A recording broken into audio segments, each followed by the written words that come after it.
ಎಲ್ಲರಿಗೂ ನಮಸ್ಕಾರ. ನಾನು ಶಂಕರ್ ಭಟ್. ನನ್ನ ಹೊಸ ಯೂಟ್ಯೂಬ್ ಚಾನಲ್ ಹೋರಾಟದ ಅಮೃತ. ಈ ಸೋಷಿಯಲ್ ಮೀಡಿಯಾ ಕಾಲದಲ್ಲಿ ಎಲ್ಲೋ ಇದ್ದವರು ರಾತ್ರಿ ಕಳೆದು ಬೆಳಗಾಗೋದ್ರೊಳಗೆ ಸ್ಟಾರ್ ಆಗ್ಬಿಡ್ತಾರೆ. ಹಲವರ ಜೀವನವೇ ಬದಲಾಗಿ ಬಿಡುತ್ತೆ. ಟೀ ಮಾರುವ ಹುಡುಗ ಮಾಡೆಲ್ ಆಗಿದ್ದು, ಭಿಕ್ಷುಕ ಮಾಡೆಲ್ ಆಗಿದ್ದು, ಮೀನು ಮಾರುವ ಹುಡುಗಿ ಫ್ಯಾಷನ್ ಶೋ ಮಾಡಿದ್ದು, ಒಂದು ಕಣ್ಸನ್ನೆಯಿಂದ ಪ್ರಿಯಾ ವಾರಿಯರ್ ಸ್ಟಾರ್ ಆಗಿದ್ದು, ಎಲ್ಲವೂ ಸಾಧ್ಯವಾಗಿದ್ದು ಇದೇ ಸೋಷಿಯಲ್ ಮೀಡಿಯಾದಿಂದ.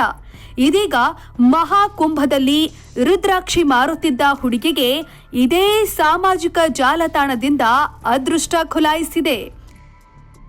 ವೈರಲ್ ಹುಡುಗಿಗೆ ಬಾಲಿವುಡ್ನಿಂದ ಆಫರ್ ಬಂದಿದೆ. ಮಹಾಕುಂಭ ಮೇಳದಲ್ಲಿ ರುದ್ರಾಕ್ಷಿ ಮಾರುತ್ತಿದ್ದ ಹುಡುಗಿಯೊಬ್ಬಾಕೆಯ ಚಿತ್ರವೊಂದು ಸಖತ್ ವೈರಲ್ ಆಗಿತ್ತು.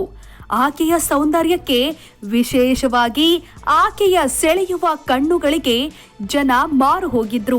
ಆ ಯುವತಿಯನ್ನ ಮೋನಾಲಿಸಾಗೆ ಹೋಲಿಸಲಾಗಿತ್ತು. ಭಾರತದ ಮೋನಾಲಿಸಾ ಅಂತ ಸಾಮಾಜಿಕ ಜಾಲತಾಣದಲ್ಲಿ ಆ ಚೆಲುವೆ ಫೇಮಸ್ ಆಗಿದ್ಲು.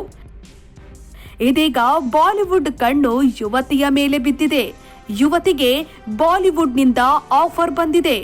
ಬಾಲಿವುಡ್ ನಿರ್ದೇಶಕ ಸನೋಜ್ ಮಿಶ್ರಾ ಆ ವೈರಲ್ ಯುವತಿಗೆ ತಮ್ಮ ಸಿನಿಮಾದಲ್ಲಿ ಅವಕಾಶ ಕೊಟ್ಟಿದ್ದಾರೆ. ಡೈರಿ ಆಫ್ ಮಣಿಪುರ್ ಹೆಸರಿನ ಸಿನಿಮಾವನ್ನ ಸನೋಜ್ ಮಿಶ್ರಾ ನಿರ್ದೇಶನ ಮಾಡುತ್ತಿದ್ದು, ಆ ಸಿನಿಮಾದಲ್ಲಿ ವೈರಲ್ ಹುಡುಗಿಗೆ ನಾಯಕಿ.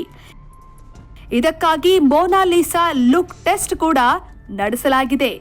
ವೈರಲ್ ಯುವತಿಗೆ ಮೇಕ್ ಓವರ್ ಮಾಡಲಾಗಿದ್ದು, ಮೇಕ್ ಓವರ್ ವಿಡಿಯೋ ಕೂಡ ಇದೀಗ ವೈರಲ್ ಆಗಿದೆ.